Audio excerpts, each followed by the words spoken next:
Want help to grow your business? Download BRiN, the world's first business advisor in your pocket. To find out more, visit BRiN.ai or search the App Store today.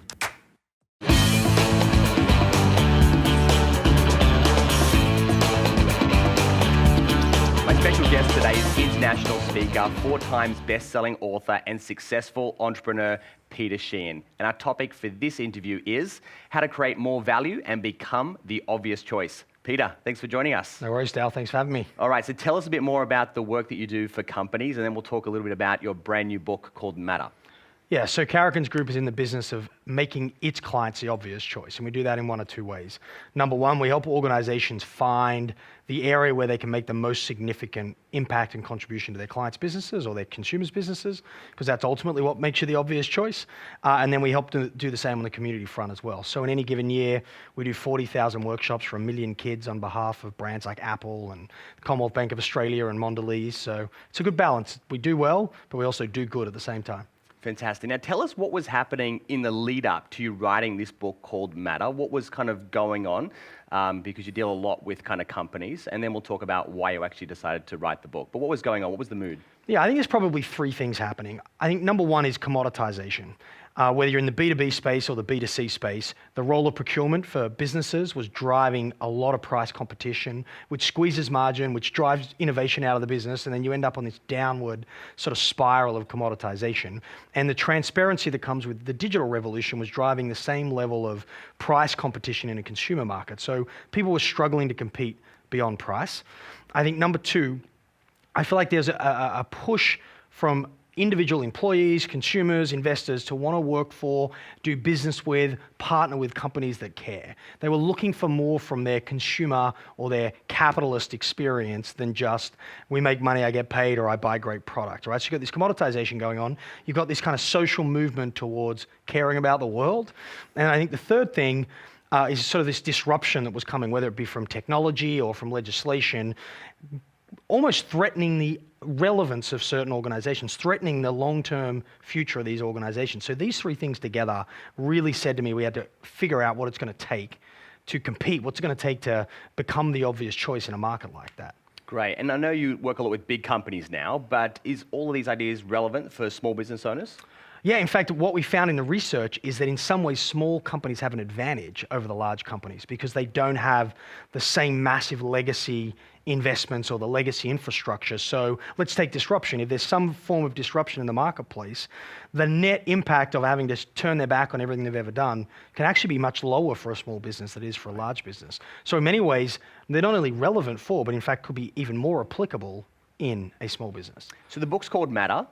Tell us about what it's all about and the content. What does it cover? Yeah, so let's start with the concept of mattering to begin with, right? And we like to say there are things that matter and there are things that matter more. And you want to be on that second list, right? So if you're selling to a consumer, if you're partnering in a supply chain or something in a B2B sense, you want to be an organization, an individual that matters in the minds, the hearts and minds of the people you do business with, right? And the theory was if you matter more, then you're less likely to be commoditized, more likely to have a competitive point of difference in the marketplace, and more likely to be able to co-create the solutions that are going to emerge in the future of your market, right? So mattering was where we sort of started the idea. The original hypothesis for the book is not what we discovered in the research. The original hypothesis was that in times of change and disruption, thought leadership and content and expertise would be the primary differentiator between one organization and the next. Because if you don't know what's going on, you kind of gravitate towards someone with the answers, right? Now, we found that to be true, but it was only part of a much bigger truth, which was you either create more value or you don't. Meaning you're either creating more value for the buyer or their organization or their family or their life, or you're not. Now, obviously, we could dive into what that really means, but at the heart of the matter, if you want to matter more, you have to create more value. So the question is, where are the opportunities to create more value, and how do you build an organization capable of leveraging and exploiting those opportunities? We've got a couple of parts to this interview, and one of the parts we're going to go into value in a lot more detail, and we're also going to talk about reputation as well and how to become the obvious choice. But just so we can have some reference points, can you give us an example of a company that, as you say, has been maybe commoditized and was going the downward spiral, maybe something that we're familiar with, and then a company that, in your opinion, matters more to its customers and has built an amazing business that's the kind of ideal of what we're looking to achieve? Yeah, so I think the one that would be most obvious to every viewer would be Adobe, right? So if I was to ask you what does Adobe do, you'd probably tell me PDFs, or maybe you'd tell me Photoshop, right? Well, what you can do on Photoshop, you can do on Instagram now, right? Like your ability to create beautiful, creative images is not a very difficult task anymore. And how much did you pay for your last PDF reader? I mean, it ships free with every OEM device, right? So here you have a company that's built a reputation in an increasingly substitutable set of solutions, right? And so what Adobe did is they stood back and said, what's happening in the marketplace? Look, we can make pretty images and we can make them get around the web, no problem. But what our real CMO wants is not pretty images. Our CMO wants to show the right image to the right buyer in the right way at the right time to make them buy something. So instead of helping them make pretty images, what if we could use data and analytics to understand the customer journey in a digital world or an omni-channel world so they can choose the images they show rather than just show pretty images? Does that make sense? So it would be a more dynamic.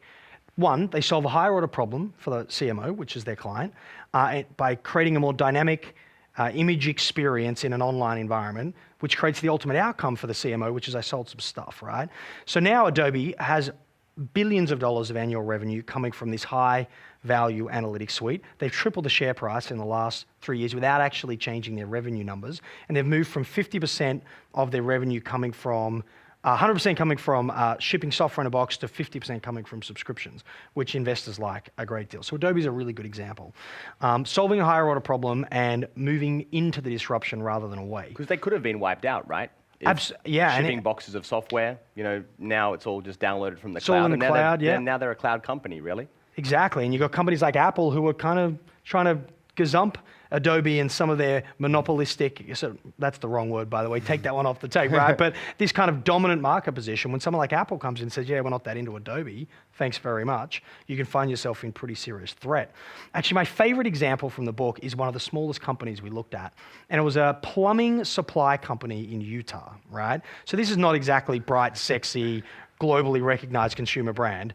Their problem was Amazon were getting out of just the consumer business and into the product supply business, right? So you could get your O-rings and your taps and your shower heads on Amazon, right?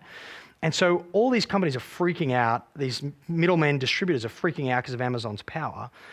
Amazon, this Standard Plumbing out of Utah, leans into the disruption and says, we can't do anything about Amazon. We're not going to be able to out Amazon. What's Amazon's biggest problem? Well, they can't stock everything. They don't want to stock big and bulky items, and they can't build a warehouse close to all of their customers. So they went and banged down the door of Amazon, took them months to get in, and said, hey, let us put on our balance sheet the big bulky items. Let us set up locations close to your customers, and when they buy on Amazon, we'll fulfill on your behalf. And now their number one client is Amazon, and they're like one of Amazon's number one partners all over North America. They've got 70 to 80 small distribution stores now all over the Western US. So you've got the big Adobes going through transformation, and you've got these small family businesses pulling it off as well. So let's talk about that word, disruption. Yep. Oftentimes people associate it with technology. Yep. Is it always about tech, or how do you No, define I would disruption? actually say some of the biggest disruptions happening now are related to legislation, where the public sector is forcing compliance. Like in the US right now, there's a thing called Dodd-Frank, and it's completely changing the way all financial services companies go to market. So it's more disruptive in some ways. What Uber is to the taxi driver, Dodd-Frank is to a financial services company. So it could be legislation. I think consumer expectations is the next big one coming. Think about how easy, let's use that Uber example. Think about how easy it is to use an Uber app. Yep. And once you've had that consumer experience, your expectation is everyone that sells you something should be that smart, that easy, that simple, that. So you're going to take your Uber expectation and you're going to put it on every other product category and service that you face. So I could see huge consumer disruption coming for organizations that are just a pain in the backside to deal with. So disruption can come from a lot of places. New competition, reduced barriers to entry. I mean, there's no end of disruptive forces. And tell us about the research, because it's not just a book with your own ideas and your own theories, and even you said you had theories, but they were wrong. Kind of theories were wrong. So where did the hard research come from? So we picked 36 companies around the world that we really wanted to look at.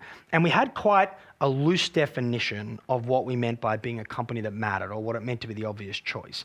Because it's not a pure research book. This is not a PhD thesis where it's 100% analyzing qualitative data to give a report back. It's a book that wants to use data as its foundation and insight and research as its foundation, but it wants a thought leadership component as well. And by definition, that's not research. It's looking for trends, projections, future-focused assumptions, if that kind of makes sense.